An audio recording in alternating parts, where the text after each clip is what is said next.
Okay, in the last video we did all that there. We were talking about nucleophilic substitution with, and we did OH minus in the previous video. Then we did NH3 and H2O. There, I never quite got around to talking about the cyanide ion, so we're going to talk about that now. Okay, so what's going on here? Sorry. Right.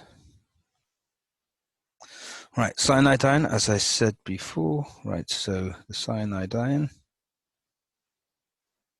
it comes from hydrogen cyanide, which is a gas, a very poisonous gas, and the cyanide, so pair of electrons there, both electrons end up going to the Cn, so you end up with a lone pair on the oxygen, a negative charge there, and this is usually, you usually get cyanide as the potassium salt, so as K, sorry, as KCN, potassium cyanide. Okay, so the reaction mechanism is pretty simple. Okay, so let's look at that. So we get, let's bromoethane again.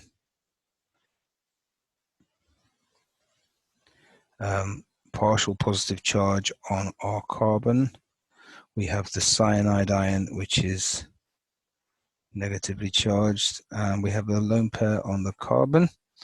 Right, now that pair of electrons is going to stretch out, form stop being a lone pair and be a bonding pair. So it's going to attack the partial positive on the carbon. The pair of electrons in this bond are both going to go onto the bromine that's going to come off as Br minus. So we're going to end up with this. So that part of the molecule is intact. And here we have got a carbon and triple bonded to that. Now this functional group here is called a nitrile. Now you don't call it cyanide anymore. And so that would be called propane nitrile. You don't have to call it propane 1 nitrile because it can only go on the N carbon, because you need to form a triple bond to the nitrogen. Usually most people spell it with that E there, okay? Now the important thing here is you have made the carbon chain longer. So it's a very useful reaction. We started off with 2 carbons on this molecule, and we've now got 3 in the chain. So it's a very useful reaction to make the carbon chain longer, and that's chiefly why we are talking about it. Now just talk about the reaction conditions there, and that's quite important, okay? So the reaction conditions,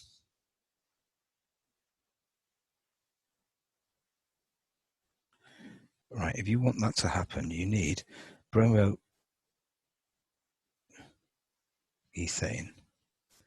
and you're going to turn it into the nitrile.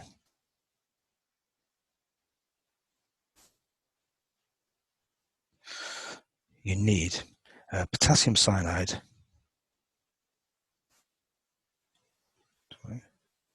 KCN, and the exam board are really picky about this, in alcohol, ethanol, and water. So potassium cyanide is soluble in water, so why can't you just add it in? Why not KCN in water? Well, the reason why is because H2O itself is a good nucleophile. So if you've got too much water there, your cyanide is going to have a bit of a hard time, okay, attacking the carbon. There's going to be loads of H2Os about, and what product would you end up there? If H2O acts as a nucleophile, you'd end up with you wouldn't get the nitrile. you'll get the alcohol instead. The alcohol will be formed. And you don't want that, you want the nitrile. So why not just dissolve it in just alcohol then and leave the water out of it completely? I think the reason for that is potassium cyanide is not that soluble in just alcohol, and so you need to add some water and alcohol. They will mix together, so you need to add some water for that. So as I say, it is essential that you need both of those. You need to say it's KCN in alcohol and water, and if you look, it's a 1 mark question. If you don't get both things right, then you don't get any marks at all. Okay, just before we finish that, probably how you would do this is you'd want to heat it, okay, and just to introduce this idea of, it's called reflux, and we introduce it here, we'll come back to it later. Reflux means reflow. What you do is you get a flask, yeah, and you get in there your bromoethane and your potassium cyanide in H2O and alcohol.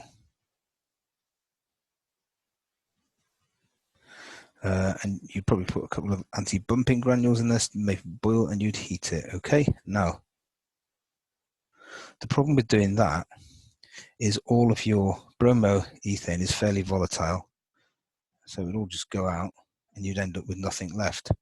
So somehow you've got to trap stop those fumes escaping. So yeah, you could put a lid in it, couldn't you? Put a stopper in it, but what would happen then? Unless it was very firmly stoppered, and they would just fly out, or the pressure would build up. So the usual way of doing to avoid any of that is to you get a condenser, a Liebig condenser, and you put it on its end. Okay, so I'll draw the Liebig condenser. We're going to do it in blue. I'll do it in black. So you have a tube there like that. And if you remember, a condenser has got a second tube on the outside of it, and you fill that up with cold water. So you get cold water flowing in there. So this is my condenser. This is for reflux. Right, so if you put the water in there, and at the bottom, so it fills up, and then you get water out, constantly circulating.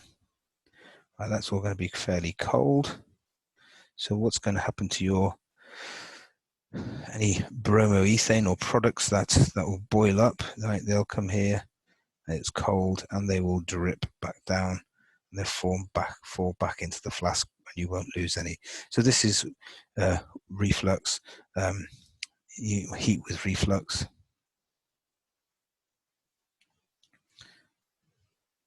And it's very often how you heat liquids in organic chemistry, because if you don't, you'll have none of them left, and they'll all just evaporate and go away.